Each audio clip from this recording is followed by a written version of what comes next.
ঢাকা ৯ আসনের স্বতন্ত্র প্রার্থী ডাক্তার তাসনিম জারার মনোনয়নপত্র বাতিল ঘোষণা করা হয়েছে।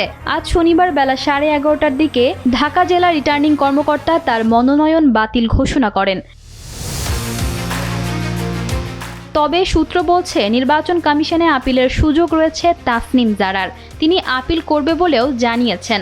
এর আগে 29 ডিসেম্বর রাজধানীর সবুজবাগ থানা নির্বাচন অফিসে উপস্থিত হয়ে মনোনয়নপত্র জমা দেন তাসনিম জারা। স্বতন্ত্র প্রার্থী হিসেবে নিজ আসনের মোট ভোটারদের 1% সমর্থন আদায় করতে হয়েছে তাকে।